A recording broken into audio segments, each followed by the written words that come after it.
पहले तो आज हम डायग्राम बनाएंगे जंतु कोशिका और पादप कोशिका।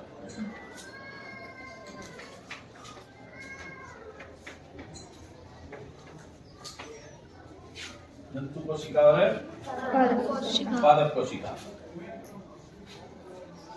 सबसे पहले हम बना रहे हैं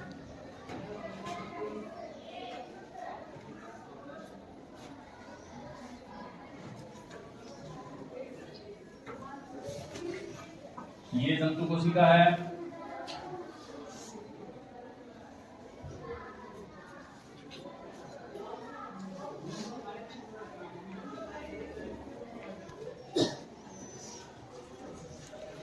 ये जंतु कोशिका।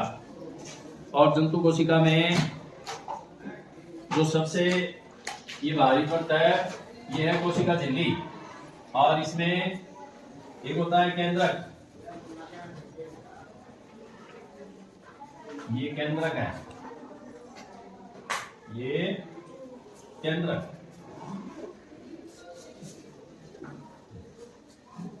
केंद्रक इधर हम बनाएंगे पादप कोशिका।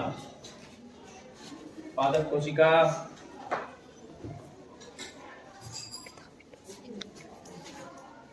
इस प्रकार की एक संरचना होती है।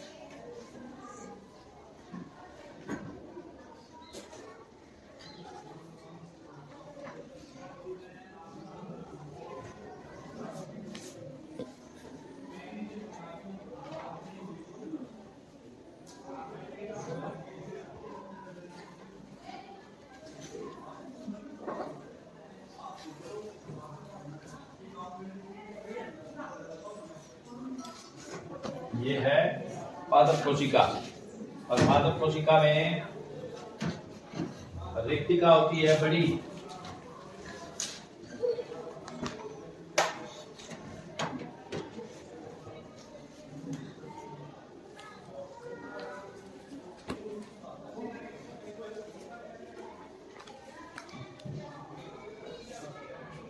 ये रेक्टिका।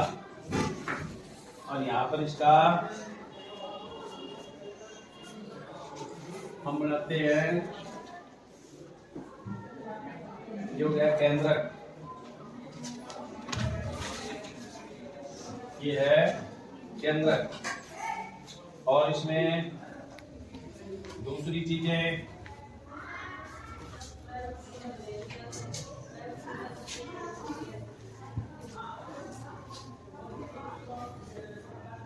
ये हरितलवक।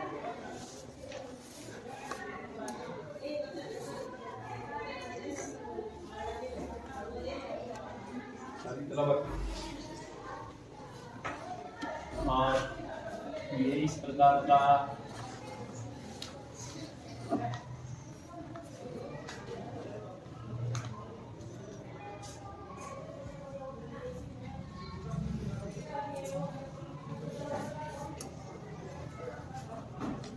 माइटोकॉन्ड्रिया। और इस सारे के अंदर एक पदार्थ भरा होता है कोशिका द्रव्य। पदार्थ भरा होता है कोशिका द्रव्य। इसी प्रकार इसमें भी कोशिका द्रव्य।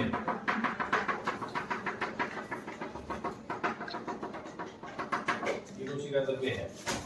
और इधर भी माइटोकॉन्ड्रिया।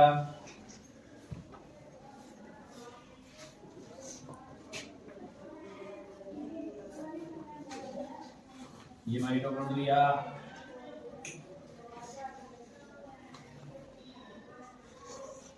माइटोकॉन्ड्रिया इस प्रकार का डायग्राम जंतु कोशिका और पादप कोशिका में अंतर दिखा सकते हो। डायग्राम आपका यदि तैयार हो गया तो आप इसके बारे में आसानी से लिख सकते हो। अब इनके भागों को लिखना है। तो सबसे पहले जो ये भारी परत है इसकी ये थोड़ी मोटी होती है, ये मोटी होती है, ये वाली, और इसे कहते हैं कोशिका भित्ति। क्या कहते हैं? कोशिका भित्ति।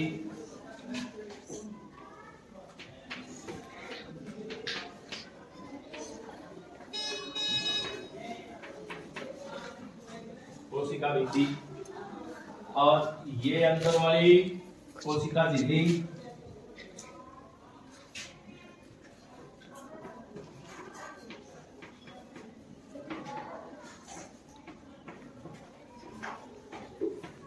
ये इसमें कोशिका भित्ति नहीं होती। और ये जो है माइटोकॉन्ड्रिया,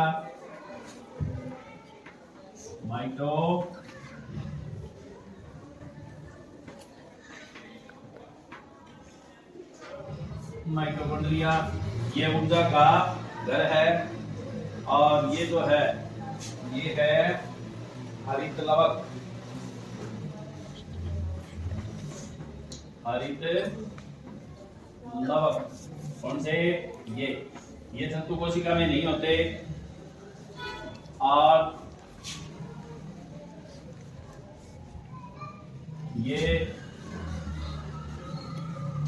ये है रिक्तिका।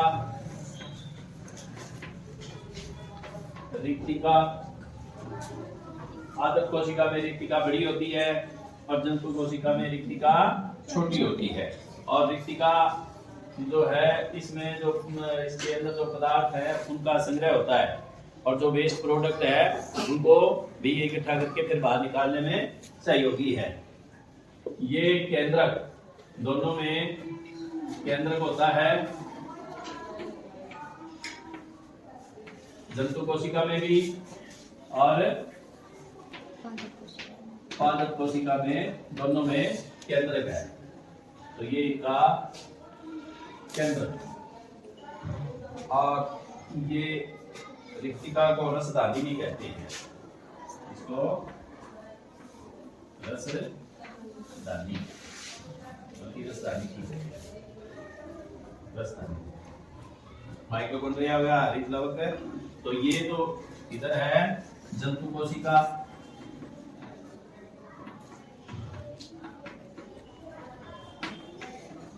और ये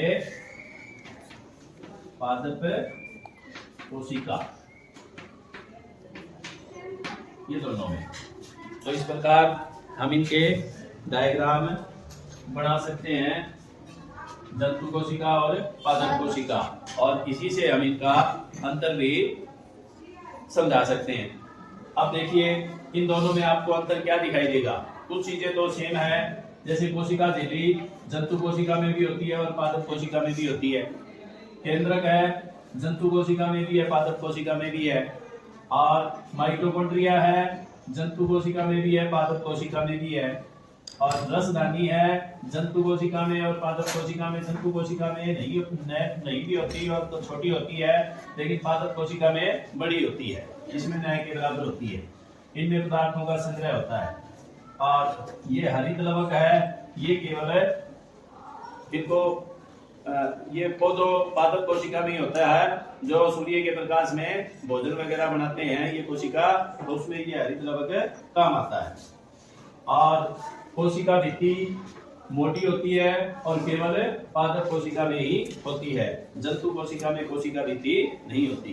कोशिका झिल्ली, कोशिका भित्ति ये कोशिका की बाहर से एक सुरक्षा कवच है, कोशिका की सुरक्षा करती है। तो इस तरीके से आप जंतु कोशिका और पादप कोशिका को चित्र बना करके चित्र सहित वर्णन आप आसानी से कर सकते हैं। बड़ा इजी है, बड़ा आसान है। इसको आप पढ़िए, याद करिए, कॉपी में लिखिए। धन्यवाद।